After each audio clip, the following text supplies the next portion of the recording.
kailangan taas mo para hindi ka mabasa.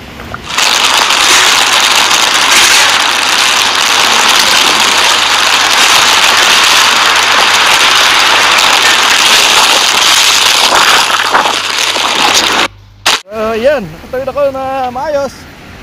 Wala naging problema. Talagang malalim siya.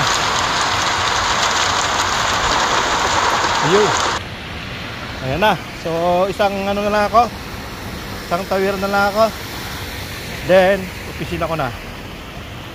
Giging wise ka. Pagpasok ka sa office dahil I'm sure mababaha ka. Okay, so wear slippers. I'm already dahil sa good my office. Okay, so it's a good morning.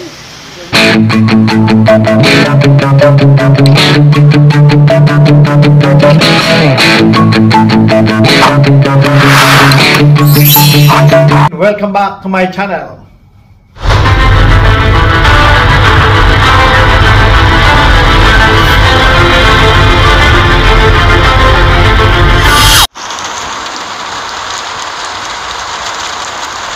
Kapwa ko Pilipino, umuwi siya dahil yun nga, malakas ang ulan.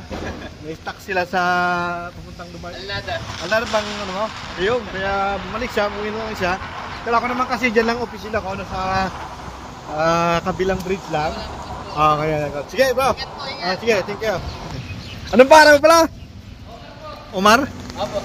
Sige, shout out yung pamilya mo sa Pilipinas. Shout out po yung pamilya sa Pilipinas sa Bulacan. Alright. Okay, thank you. Salamat. Ang daanan talagang bahang-baha. Hindi ka pwedeng magsapatos na papasok.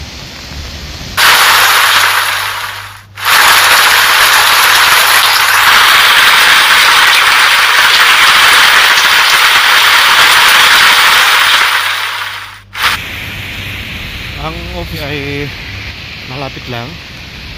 Tsaka tabi siya ng seaside, kaya magandang tanawin. Kaya doon lang, mga few meters away sa aking bahay. Okay naman pagka ganitong tagulan. Problema lang, konting ulan yan, baha na.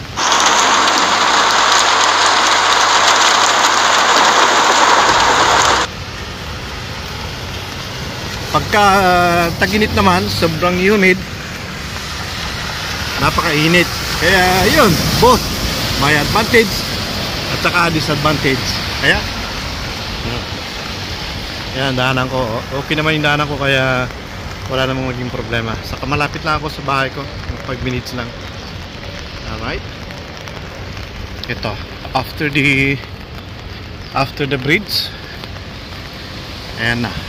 Yan na yung mataas na yun na building. Kaya napakalapit po. Kaya hindi ako nung problema. Ay tagulan, baha, ano pa man, ay nakapasok pa rin ako.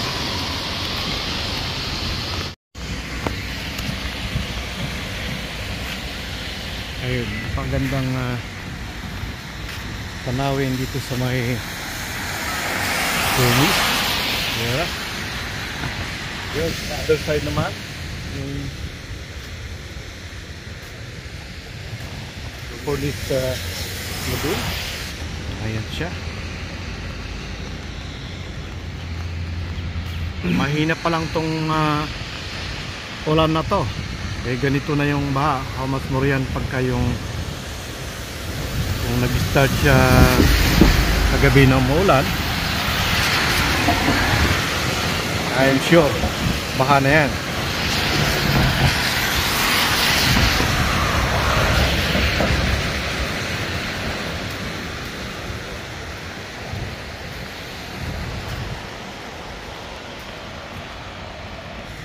Hi, while watching my video, don't skip ad please, thank you.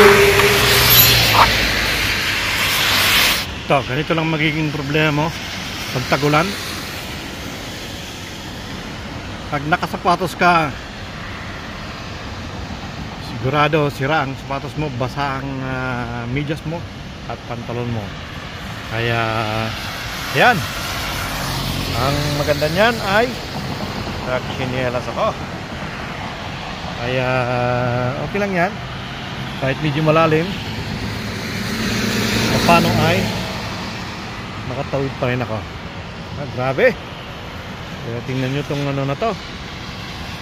Ayan, ano na yan. Ayun siya, oh. Kaya yun, natawid ko na yung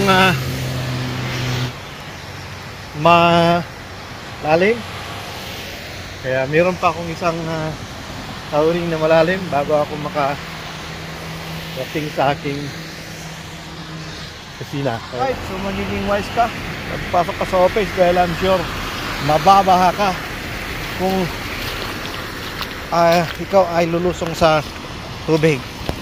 Yan, kailangan ililit mo yung pantalon mo, taas mo para hindi ka mabasa. Grabe. Ayun. Alright, so yan, nakatawid ako na maayos, wala naging problema. Talagang malalim siya. Yun. Ayan na. So isang ano na lang ako, isang tawir na lang ako, then upisit. Alright, so ito pa, no? Nakapasok pa rin ako. Ayokong mag-absent. Although lahat ngayon ay pinapayagang mag-working from home. Not because of the rain and the floods. You should not, or you will not go to work. Alright, so that's it for today.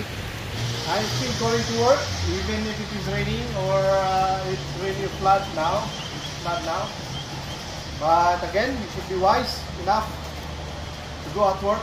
If it is raining, you just bring your shoes and put at your back, and you should wear slippers. Hi, so I met a friend here working the same office. Yes. So what's your good name? My name is Matthew. Matt. Okay, thanks and nice to meet you.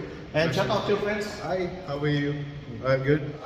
Just like it's a very rainy day and just trying to enjoy the day with a cup of Yes, coffee. yeah, you're right. Yeah, it's nice to have a cup of coffee today.